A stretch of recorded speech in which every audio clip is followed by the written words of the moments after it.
Hello दोस्तों, तो कैसे हैं आप लोग? उम्मीद करते हैं अच्छे होंगे। तो सीटेट जुलाई 2024 के लिए मोस्ट इंपॉर्टेंट क्वेश्चन जो है आपका ये सीरीज चल रहा है ईवीएस का, जिसमें कि पहले भी क्वेश्चन कराया हुआ है। तो इसका प्लेलिस्ट का लिंक मैं डिस्क्रिप्शन में दे दे रहा हूँ, तो वहाँ से आप पहले वाला वीडियो देख सकते हैं। सारा प्रीवियस ईयर है जो कि पूछने का संभावना बहुत ही ज़्यादा है। तो चलिए पहला क्वेश्चन देखते हैं। 102 से पहले का जो है वो पहले सेट में हो चुका है। तो 103 नंबर से देखिएगा, हांगकांग के लोग खाना पसंद करते हैं। तो हांगकांग के लोग क्या खाना पसंद करते हैं ये आपको बताना है। तो पहला ऑप्शन है स्नेक, दूसरा ऑप्शन है टेपिक ओका, तीसरा है चावल और चौथा है कुत्ता। तो हांगकांग के लोग क्या खाना पसंद करते हैं ये आपको बताना है। तो हांगकांग के लोग जो है स्नैक्स यानी कि सांप खाना पसंद करते हैं। और वहाँ का जो एक मतलब फेमस डिश था क्या था, लिंग हू फैन, जो कल क्वेश्चन लास्ट क्वेश्चन में बताए थे। लिंग हू फैन वहाँ का जो है फेमस डिश है जो कि सांप से बनता है। तो हांगकांग के लोगों को क्या खाना पसंद है? सांप हो जाएगा इसका राइट आंसर। तो चलिए नेक्स्ट क्वेश्चन देखते हैं। किस राज्य के लोग सरसों के तेल में मछली पकाते हैं? किस राज्य के लोग सरसों के तेल में मछली पकाते हैं ये आपको बताना है। तो पहला ऑप्शन है कश्मीर, दूसरा ऑप्शन है गोवा, तीसरा ऑप्शन है केरला और चौथा ऑप्शन है मध्य प्रदेश। तो किस राज्य के लोग सरसों के तेल में मछली पकाते हैं? तो सरसों के तेल में मछली कौन पकाता है? तो इसका राइट आंसर हो जाएगा कश्मीर। कश्मीर के आदमी जो है ये एनसीईआरटी के अकॉर्डिंग है। ऐसे नॉर्थ इंडिया जो है, नॉर्थ इंडिया में सरसों का तेल में ही पकाते हैं, लेकिन एनसीईआरटी में आपको कश्मीर को फोकस किया है तो कश्मीर याद रखिएगा। अगर क्वेश्चन पूछेगा तो कश्मीर आंसर लगाइएगा। तो इसका राइट आंसर हो जाएगा कश्मीर। चलिए नेक्स्ट क्वेश्चन देखते हैं। कौन सी चिड़िया झटके से अपने गर्दन को आगे पीछे करती है? तो कौन सी चिड़िया झटके से अपने गर्दन को आगे पीछे करती है ये आपको बताना है। तो पहला ऑप्शन है मैना, दूसरा ऑप्शन है उल्लू, तीसरा ऑप्शन है कौवा और चौथा ऑप्शन है मोर। तो झटके से मतलब सर को आगे पीछे कौन करता है, गर्दन को आगे पीछे? इसका मैना आपका हो जाएगा। मैना झटके से करता है। और एक उल्लू में पूछता है, तो उल्लू का है सबसे ज़्यादा रोटेशन, सबसे ज़्यादा रोटेशन पूछेगा तो इसमें आपका उल्लू हो जाएगा। ये 358 डिग्री तक रोटेट अपने गर्दन को कर लेता है। तो चलिए नेक्स्ट क्वेश्चन देखते हैं। स्टापू हॉप स्कॉच है, ये बताना है क्या है? खेल है, फल है, वन है, समुद्र है। तो स्टापू जो है हॉप स्कॉच जो है एक तरह का खेल है। तो ये आप याद रखिएगा, स्टापू हॉप स्कॉच जो है एक प्रकार का खेल है। तो इसका राइट आंसर ऑप्शन ए हो जाएगा। चलिए नेक्स्ट क्वेश्चन देखते हैं। फैक्स का फुल फॉर्म है, फैक्स का फुल फॉर्म क्या है ये आपको बताना है। तो पहला ऑप्शन है फास्ट एक्यूरेट जीरोक्स, उसके बाद है फास्ट एंड जीरोक्स रच, उसके बाद है फेसियल स्माइल, उसके बाद है फॉरेस्ट एक्शन जेरिक। तो इसका राइट आंसर कमेंट करना है कि फैक्स का फुल फॉर्म क्या है। तो फैक्स का फुल फॉर्म है फेसियल स्माइल। तो इसका राइट आंसर हो जाएगा फेसियल स्माइल, याद रखिएगा। चलिए नेक्स्ट क्वेश्चन देखते हैं। किस पक्षी को कॉपर स्मिथ भी कहा जाता है? तो कॉपर स्मिथ किसको कहा जाता है ये आपको बताना है। तो यह पेड़ के तने में अपना घोंसला बनाता है। जो कॉपर स्मिथ कहा जाता है ये जो है अपना घोंसला कहाँ बनाता है? पेड़ के तना में। तो पहला ऑप्शन है बारबेट, दूसरा ऑप्शन है कबूतर, तीसरा ऑप्शन है सनबर्ड और चौथा ऑप्शन है उल्लू। तो यहाँ पे कबूतर नहीं होगा, यहाँ पे फाख्ता बोला जाता है इसको, फाख्ता डव का। तो किस पक्षी को कॉपर स्मिथ भी कहा जाता है? यह पेड़ के तने पर अपना घोंसला बनाता है। तो पेड़ के तने पर जो अपना घोंसला बनाता है इसको बारबेट बोला जाता है। और नॉर्मली इसको हरा बसंता भी नाम है और कठकोरवा भी बोला जाता है। नॉर्मली गांव के भाषा में कठकोरवा बारबेट को। ये क्या करता है, किसी भी पौधे में कोई भी तना को मतलब अपने चोंच से खोद खोद करके वहाँ पे घोंसला बना लेता है। तो इसका राइट आंसर हो जाएगा बारबेट या कठकोरवा। चलिए नेक्स्ट क्वेश्चन देखते हैं। बादाम और इलायची के साथ कहवा का प्रयोग किया जाता है।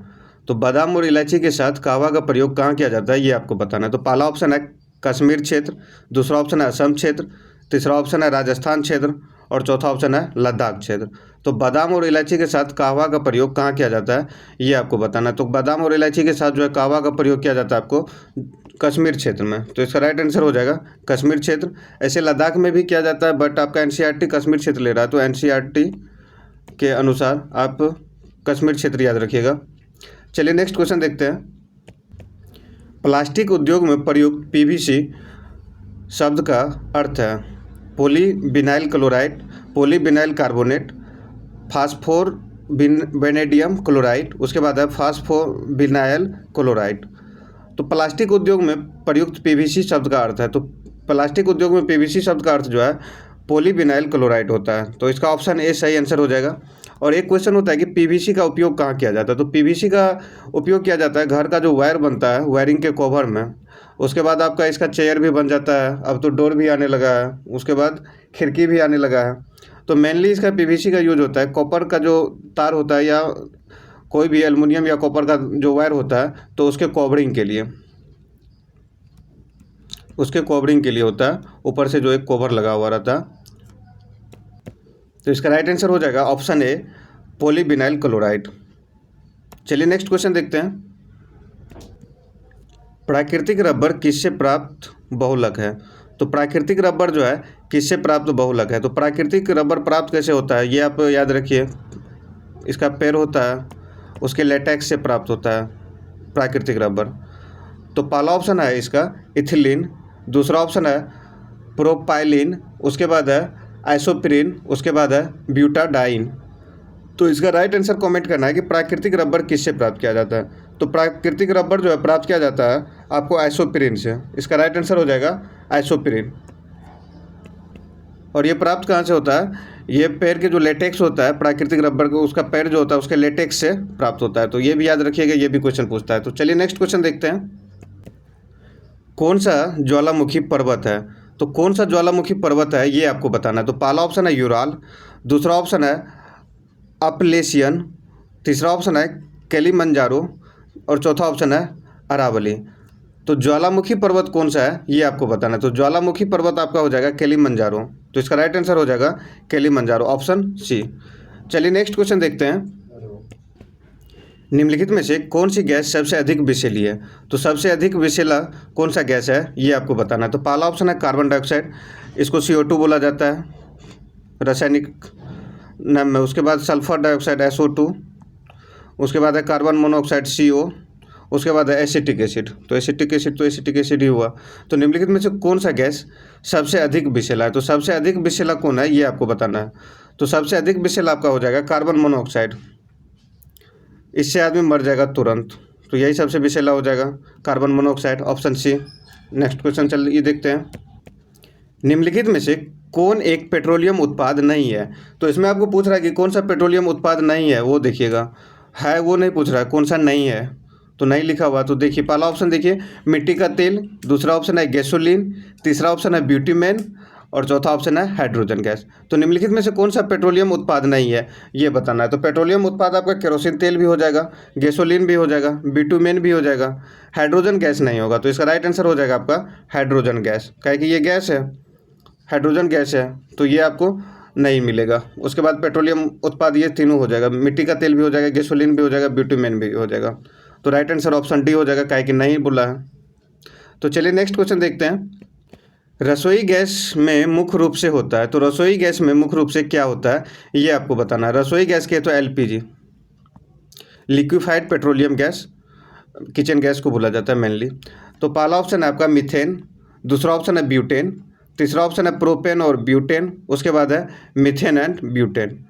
तो रसोई गैस में जो है इसका मुख्य घटक, LPG का मुख्य घटक क्या होता है? प्रोपेन एंड ब्यूटेन होता है, ये तो आप लोग को भी याद होगा। तो राइट आंसर हो जाएगा इसका propane and butane, option c. चलिए नेक्स्ट क्वेश्चन देखते हैं। सामान्य ग्रीन हाउस प्रभाव पृथ्वी पर जीवन के निर्वाह के लिए आवश्यक है क्योंकि यह पृथ्वी का औसत तापमान को बनाए रखने में मदद करता है। तो सामान्य ग्रीन हाउस जो होता है प्रभाव पृथ्वी के जीवन के निर्वाह के लिए आवश्यक है क्योंकि यह पृथ्वी के औसत तापमान को बनाए रखता है। तो पृथ्वी का औसत तापमान ऑल ओवर, मतलब पूरा पृथ्वी का डाटा ले रहा है कि पूरा पृथ्वी का औसत तापमान कितना है, वो बताना है आपको, कितना बना के रखता है। तो पहला ऑप्शन है 15 डिग्री सेल्सियस, दूसरा ऑप्शन है 33 डिग्री सेल्सियस, तीसरा ऑप्शन है -18 डिग्री सेल्सियस और चौथा ऑप्शन है 50 डिग्री सेल्सियस। तो सामान्य ग्रीन हाउस प्रभाव पृथ्वी के जीवन के निर्वाह के लिए आवश्यक है क्योंकि यह पृथ्वी का औसत तापमान, तो पृथ्वी का औसत तापमान जो है ये 15 डिग्री सेल्सियस बना के रखता है। तो इसका राइट आंसर हो जाएगा 15 डिग्री सेल्सियस। तो चलिए नेक्स्ट क्वेश्चन देखते हैं।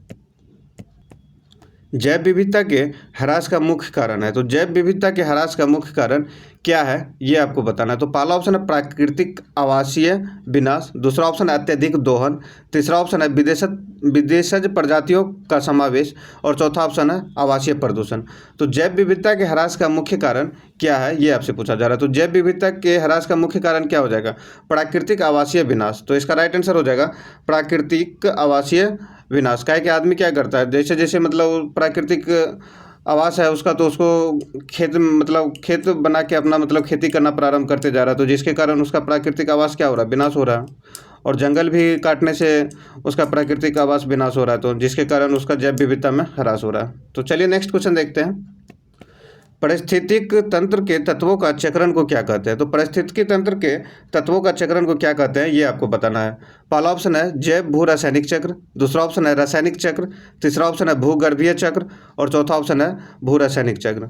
तो पारिस्थितिकी तंत्र के तत्वों का चक्रण को क्या कहते हैं, ये आपको बताना है। तो पारिस्थितिकी तंत्र के तत्वों को कहते हैं जैव भू रासायनिक चक्र। तो इसका राइट आंसर हो जाएगा option A bio Jio chemical cycle, जैव भू रासायनिक चक्र।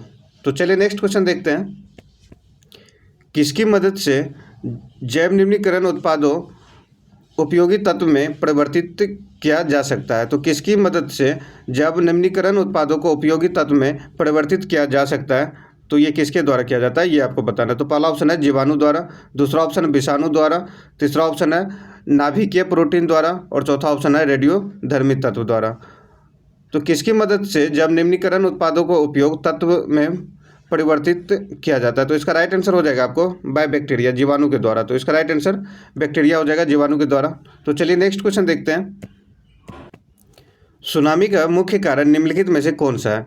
तो सुनामी का मुख्य कारण निम्नलिखित में से कौन सा है, वो आपको बताना। पहला ऑप्शन है ज्वालामुखी, दूसरा ऑप्शन है भूकंप, तीसरा ऑप्शन है चक्रवात और चौथा ऑप्शन है प्रति चक्रवात। तो सुनामी का मुख्य कारण पूछ रहा है, तो सुनामी का मुख्य कारण क्या होगा? समुद्र में भूकंप आएगा तो सुनामी आएगा। तो इसका राइट आंसर हो जाएगा अर्थक्वेक, भूकंप। और इसमें याद रखिएगा इसको किस पैमाने पे मापा जाता है? तो रिएक्टर स्केल पे मापा जाता है, रिएक्टर स्केल पे मापा जाता है, ये याद रख लीजिएगा। और किस यंत्र से मापा जाता है? तो यंत्र का नाम है सिस्मोग्राफ।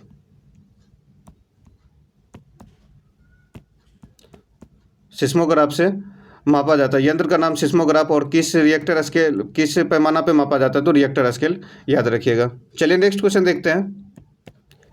सिल्वीकल्चर कार्यक्रम है, सिल्वीकल्चर कौन सा कार्यक्रम, ये आपको बताना है। तो पहला ऑप्शन है मछली पकड़ना, मछली पकड़ना तो पीसी कल्चर होगा।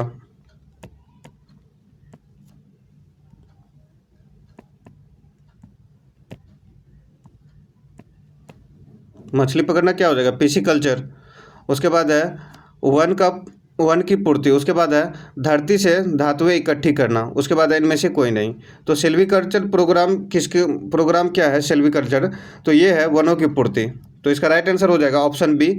और ऑप्शन ए में क्या है, मछली पकड़ना। तो मछली पकड़ना पीसी कल्चर में आ जाता है। अगर पीसी कल्चर आपसे पूछेगा तो मछली पकड़ने से लगेगा, और सिल्वीकल्चर पूछेगा तो वन की पूर्ति से। तो चलिए नेक्स्ट क्वेश्चन देखते हैं। हवा में स्वतंत्र ऑक्सीजन आती है, तो हवा में स्वतंत्र ऑक्सीजन कहाँ से आती है, ये आपको बताना है। तो पहला ऑप्शन है ऑक्साइड के विच्छेदन से, दूसरा ऑप्शन है प्रकाश संश्लेषण के समय पौधों से, उसके बाद है पानी के वाष्पों का अपघटन से, उसके बाद उपरोक्त सभी। तो हवा में स्वतंत्र ऑक्सीजन कहाँ से आती है? तो स्वतंत्र ऑक्सीजन हवा में कहाँ से आएगा?